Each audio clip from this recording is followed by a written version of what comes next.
We're back now with breaking news on the state of the economy this morning. The Labor Department has released the latest Consumer Price Index report, and it shows inflation continuing to improve. Consumer prices rose 0.2% month over month in July and up 2.9% year over year. So breaking down what those numbers mean for us, we are joined by NBC News senior business correspondent Christine Romans and Investopedia editor-in-chief, friend of the show, of course, Caleb Silver. Good morning to both of you, Christine. I will start with you over at the big board for us. Break down the numbers for us. What do we need to know? What's the headline? This is exactly what we wanted to see, quite frankly. We wanted to see, sorry, my board, there we go. We wanted to see these kinds of numbers. 3% was what it was in June, and now you've got 2.9.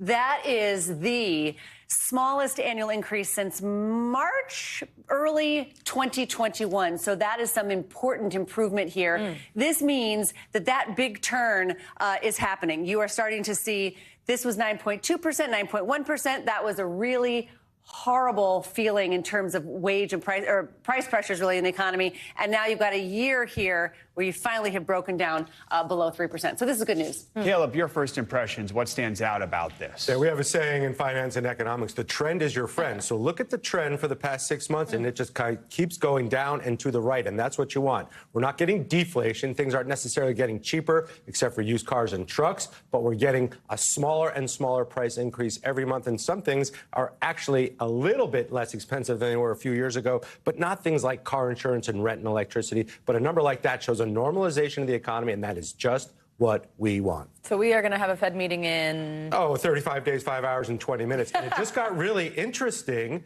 because the Fed has pretty much signaled it's going to cut rates come that September 18th meeting. But now there's a 50% chance it'll be a 50 basis point or a 0.5 percent point cut or a 0.25% cut. If it's a big cut, like a 0.5 basis point or a 0.5 percent, that could be a very, very big deal for consumers and for the market. And Christine, this, of course, has been one of these sticking points, right, where we have not seen that drop happen yet because of inflation. So now this is good news in that regard. Right. I mean, you can't be cutting interest rates. A Fed can't cut interest rates when inflation is too high. I mean, inflation is high because an economy is too strong. You cut interest rates when an economy is starting to weaken. And the economy is starting to weaken a little bit, or I'd say the boil is off the great growth, and you have inflation coming down. That's the sweet spot for the Fed. That's what we call soft landing kind of territory, where the Fed can try to engineer this so that the economy slows gradually, you don't have a big spike in unemployment, and these and prices are coming down. Then interest rates start to come down, and some of the pressure comes off American,